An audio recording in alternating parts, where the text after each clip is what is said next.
नमस्कार। अगर आप किसी भी सरकारी परीक्षा की तैयारी कर रहे हैं तो ये सेशन आपके लिए ही है। आज हम 2025 की सबसे जरूरी ग्लोबल और नेशनल रिपोर्ट्स में भारत की क्या पोजीशन रही है उसे देखने वाले हैं। हम 50 से भी ज्यादा ऐसे इंपॉर्टेंट पॉइंट्स को कवर करेंगे जो सीधे सीधे एग्जाम में पूछे जाते हैं। तो आज हम क्या क्या कवर करने वाले हैं। हमने इस पूरे एनालिसिस को 6 मेन सेक्शंस में बांटा है, जैसा आप स्क्रीन पर देख सकते हैं।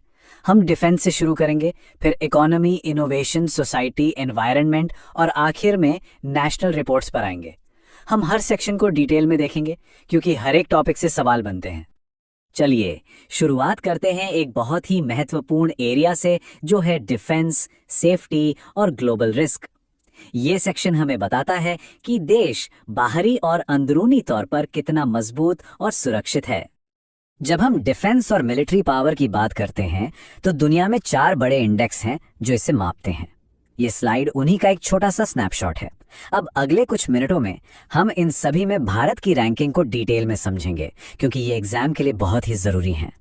तो चलिए इस टेबल को एक एक करके समझते हैं। सबसे पहले है ग्लोबल फायर पावर इंडेक्स। इसमें भारत की सेना दुनिया की चौथी सबसे शक्तिशाली सेना है। हमसे आगे सिर्फ 3 देश हैं, अमेरिका, रूस और चीन। ये रैंकिंग सैनिकों की संख्या से लेकर देश की आर्थिक स्थिरता तक 60 से ज्यादा फैक्टर्स पर तय होती है। दूसरा, सिप्री की रिपोर्ट। ये बताती है कि 2020 से 2024 के बीच भारत दुनिया का दूसरा सबसे बड़ा हथियार खरीदने वाला देश था। इससे पता चलता है कि हम अपनी डिफेंस को मॉडर्नाइज करने पर कितना ध्यान दे रहे हैं। हमारा सबसे बड़ा सप्लायर रूस रहा, जिससे हमने करीब 36% हथियार खरीदे। तीसरा है ग्लोबल टेररिज्म इंडेक्स, जिसमें भारत 14वें नंबर पर है और हमें हाई इम्पैक्ट वाली कैटेगरी में रखा गया है। मतलब भारत आज भी आतंकवाद से बुरी तरह प्रभावित देशों में से एक है। इस लिस्ट में सबसे ऊपर बुर्किना फासो है। और आखिर में न्यूक्लियर वेपन्स। सिप्री की 2025 रिपोर्ट के मुताबिक भारत के पास लगभग 172 परमाणु हथियार हैं। तो कुल मिलाकर ये डेटा दिखाता है कि भारत एक बड़ी मिलिट्री पावर तो है, लेकिन साथ ही आतंकवाद और हथियारों के लिए दूसरे देशों पर निर्भरता जैसी चुनौतियां भी हमारे सामने हैं। अच्छा, मिलिट्री पावर के अलावा देश की सुरक्षा का एक और भी पहलू है। वो ये कि देश के आम नागरिक कितना सुरक्षित महसूस करते हैं और देश के सामने इस वक्त सबसे बड़े ग्लोबल रिस्क क्या हैं। चलिए अब इन पर एक नजर डालते हैं। यहाँ पर एक बात जो आपको खास तौर पर याद रखनी है वो है इन रिपोर्ट्स को जारी करने वाली संस्थाओं के नाम। नंबेओ का जो सेफ्टी इंडेक्स 2025 है, उसमें भारत को 67th रैंक मिली है। दुनिया का सबसे सेफ देश यूएई को माना गया है और सबसे कम सेफ वेनेजुएला को। इसके बाद आती है वर्ल्ड इकोनॉमिक फोरम यानी WEF की 20वीं ग्लोबल रिस्क रिपोर्ट। ये रिपोर्ट इस साल का सबसे बड़ा ग्लोबल रिस्क गलत सूचना और संघर्ष को मानती है। मतलब डिजिटल दुनिया में फेक न्यूज कितनी बड़ी चुनौती बन गई है। और आखिर में क्लाइमेट रिस्क इंडेक्स, जिसे जर्मन वॉच नाम की संस्था पब्लिश करती है। ये पब्लिशर्स के नाम अक्सर मैच द फॉलोइंग जैसे सवालों में आते हैं, तो इन्हें जरूर याद रखिएगा। तो अब बात करते हैं देश की अर्थव्यवस्था की, जो किसी भी देश का इंजन होती है। ये सेक्शन हमें बताएगा कि भारत की इकोनॉमी और बिजनेस का माहौल दुनिया के मुकाबले कैसा है। अब यहाँ हम इकोनॉमी को 2 हिस्सों में देखेंगे। एक तरफ है ओवरऑल इकोनॉमी और वेल्थ, और दूसरी तरफ है बिजनेस और इन्वेस्टमेंट का माहौल। चलिए पहले अर्थव्यवस्था से जुड़े इंडेक्स को देखते हैं। एग्जाम के लिए ये तीनों पॉइंट्स बहुत जरूरी हैं। पहला है इकोनॉमिक फ्रीडम इंडेक्स। इसे कौन जारी करता है? The heritage foundation. इसमें भारत की रैंक 128 है। हमें अधिकतर गैर स्वतंत्र या मोस्टली अनफ्री की कैटेगरी में रखा गया है। इसका मतलब है कि यहाँ बिजनेस करने में अभी भी काफी रेगुलेटरी मुश्किलें हैं, जबकि सिंगापुर इसमें टॉप पर है। दूसरा, यूबीएस की ग्लोबल वेल्थ रिपोर्ट। इसके मुताबिक भारत करोड़पतियों की संख्या के मामले में दुनिया में 14वें नंबर पर है। देश में करीब 9.17 लाख करोड़पति हैं। और तीसरा, वर्ल्ड बैंक का अनुमान है कि फाइनेंशियल ईयर 2025-26 में भारत की इकोनॉमी 6.7% की दर से बढ़ेगी। ये बात भारत को दुनिया की सबसे तेजी से बढ़ती बड़ी अर्थव्यवस्थाओं में से एक बनाती है। तीसरा, जी हाँ, ये वाकई में एक बड़ी बात है। यूनिकॉर्न स्टार्टअप इकोसिस्टम के मामले में भारत पूरी दुनिया में 3रे नंबर पर है। यह हमारे देश की बढ़ती हुई एंटरप्रेन्योरियल स्पिरिट को दिखाता है। और ये स्लाइड कुछ खास सेक्टर्स की ताकत को बहुत अच्छे से दिखाती है। हुरून ग्लोबल यूनिकॉर्न इंडेक्स के हिसाब से भारत 64 यूनिकॉर्न्स के साथ अमेरिका और चीन के बाद दुनिया में 3रे नंबर पे है। UNCTAD की वर्ल्ड इन्वेस्टमेंट रिपोर्ट बताती है कि भारत में 27.6 बिलियन डॉलर का FDI यानी फॉरेन डायरेक्ट इन्वेस्टमेंट आया, जो ग्लोबल इन्वेस्टर्स का भारत पर भरोसा दिखाता है। हुरून इंडिया की वेल्थ रिपोर्ट के मुताबिक महाराष्ट्र देश का सबसे अमीर राज्य है, और शहरों की बात करें तो मुंबई और बेंगलोर टॉप पर हैं।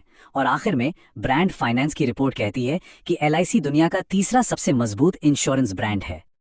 चलिए अब थोड़ा भविष्य की तरफ देखते हैं। बात करते हैं इनोवेशन, टेक्नोलॉजी और इंफ्रास्ट्रक्चर की। ये सेक्शन हमें दिखाता है कि भारत आने वाले कल के लिए कितना तैयार है। तो ये डेटा हमें एक झलक देता है कि ग्लोबल इनोवेशन की दौड़ में और इंफ्रास्ट्रक्चर डेवलपमेंट में भारत इस वक्त कहां खड़ा है। इस सेक्शन में कई पॉजिटिव खबरें हैं। सबसे पहले, ग्लोबल इनोवेशन इंडेक्स 2025 में भारत ने 8 रैंक की बड़ी छलांग लगाई है और अब 38 से नंबर पर आ गया है। इस इंडेक्स को वाइपो यानी वर्ल्ड इंटेलेक्चुअल प्रॉपर्टी ऑर्गेनाइजेशन जारी करता है और स्विट्जरलैंड इसमें टॉप पर है। ये सुधार दिखाता है कि भारत रिसर्च और डेवलपमेंट में बेहतर कर रहा है। स्टैनफोर्ड AI इंडेक्स के अनुसार आर्टिफिशियल इंटेलिजेंस में इन्वेस्टमेंट के मामले में भारत दुनिया में 7वें नंबर पर है। रोड नेटवर्क की बात करें तो भारत अमेरिका के बाद दुनिया में दूसरे नंबर पर है। हमारे पास 63 लाख किलोमीटर से भी ज्यादा का नेटवर्क है। और एक जरूरी फैक्ट ये भी है कि इंटरनेशनल AI सेफ्टी रिपोर्ट को UK की सरकार और AI सेफ्टी इंस्टीट्यूट ने मिलकर पब्लिश किया है। अब आते हैं उस हिस्से पर जो सीधे सीधे हम सबसे जुड़ा है, हमारा समाज, हमारे लोग और हमारा न्याय का सिस्टम। ये इंडेक्स हमें नागरिकों के जीवन की क्वालिटी के बारे में बताते हैं। ये रिपोर्ट्स हमें भारत के समाज की एक असली तस्वीर दिखाती हैं, जिसमें कुछ अच्छी बातें हैं तो कुछ गंभीर चुनौतियां भी हैं। ये आंकड़े कुछ गंभीर सामाजिक चुनौतियों को हमारे सामने रखते हैं। वर्ल्ड हैप्पीनेस रिपोर्ट 2025 में भारत 118वें स्थान पर है, जबकि फिनलैंड लगातार टॉप पर बना हुआ है। दूसरा, ग्लोबल हंगर इंडेक्स में भारत की रैंक 102 है और हमें गंभीर या सीरियस कैटेगरी में रखा गया है। ये कुपोषण की एक बड़ी समस्या की तरफ इशारा करता है। और तीसरा, UN विमेन की जेंडर स्नैपशॉट रिपोर्ट का एक बहुत ही चिंताजनक अनुमान है कि 2030 तक 351 मिलियन महिलाएं अत्यधिक गरीबी में जी रही होंगी। ये आंकड़ा हमारे सामने मौजूद सामाजिक चुनौतियों की गंभीरता को दिखाता है। 151 ये नंबर है वर्ल्ड प्रेस फ्रीडम इंडेक्स 2025 में भारत की रैंक का। अच्छी बात यह है कि पिछले साल ये रैंक 159 थी, तो इसमें थोड़ा सुधार हुआ है, लेकिन अभी भी एक लंबा रास्ता तय करना बाकी है।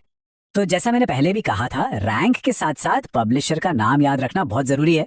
वर्ल्ड प्रेस फ्रीडम इंडेक्स को रिपोर्टर्स विदाउट बॉर्डर्स नाम की संस्था जारी करती है, जिसमें नॉर्वे टॉप पर है। करप्शन परसेप्शन इंडेक्स में भारत 38 के स्कोर के साथ 96वें स्थान पर है। ये स्कोर 0 से 100 के बीच होता है, जहां 0 का मतलब बहुत ज्यादा करप्शन है। इस लिस्ट में डेनमार्क को सबसे कम भ्रष्ट देश माना गया है। वर्ल्ड जस्टिस प्रोजेक्ट के रूल ऑफ लॉ इंडेक्स में भारत 86 नंबर पर है। और जब हम देश के अंदर की बात करते हैं तो इंडिया जस्टिस रिपोर्ट के मुताबिक बड़े राज्यों में न्याय देने के मामले में कर्नाटक सबसे आगे है।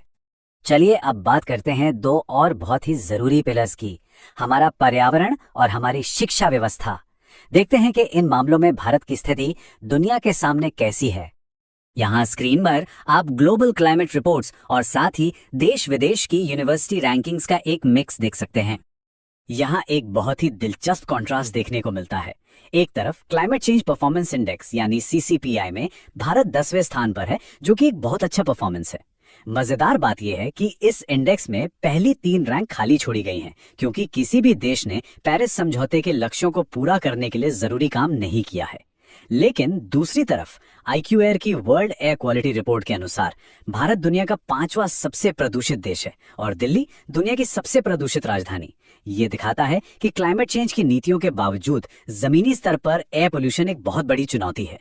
इन सबके बीच ग्लोबल विंड रिपोर्ट में भारत नई विंड एनर्जी कैपेसिटी जोड़ने में 4थे नंबर पर है, जो रिन्यूएबल एनर्जी की तरफ हमारे प्रयासों को दिखाता है।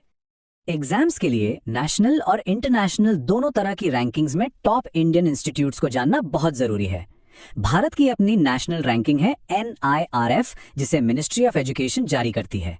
इसमें IIT मद्रास ने ओवरऑल और इंजीनियरिंग दोनों कैटेगरी में टॉप किया है। इंटरनेशनल लेवल पर देखें तो QS वर्ल्ड यूनिवर्सिटी रैंकिंग 2026 में IIT दिल्ली 123वीं रैंक्स के साथ भारत का टॉप इंस्टीट्यूट है, जबकि QS एशिया रैंकिंग में IIT बॉम्बे ने बाजी मारी है। और टाइम्स हायर एजुकेशन यानी THE रैंकिंग में ऑक्सफोर्ड यूनिवर्सिटी दुनिया में टॉप पर है। चलिए अब अपने विश्लेषण के आखिरी हिस्से पर आते हैं, जहां हम देश के अंदर राज्यों के परफॉर्मेंस को देखेंगे और एक क्विक रिवीजन भी करेंगे जो बहुत जरूरी है। ये स्लाइड दिखाती है कि स्वच्छता से लेकर एनर्जी एफिशिएंसी तक अलग अलग पैमानों पर हमारे राज्य कैसा परफॉर्म कर रहे हैं। चलिए इन नेशनल रिपोर्ट्स को देखते हैं। स्वच्छ सर्वेक्षण में इंदौर ने तो कमाल ही कर दिया है, लगातार 8वीं बार भारत का सबसे स्वच्छ शहर। ये अपने आप में एक रिकॉर्ड है। नीति आयोग का जो फिजिकल हेल्थ इंडेक्स है, उसमें ओडिशा को अपने फाइनेंशियल मैनेजमेंट के लिए टॉप स्टेट का दर्जा मिला है। स्टेट एनर्जी एफिशिएंसी इंडेक्स में महाराष्ट्र, आंध्र प्रदेश और कर्नाटक फ्रंट रनर यानी सबसे आगे चलने वाले राज्यों में है।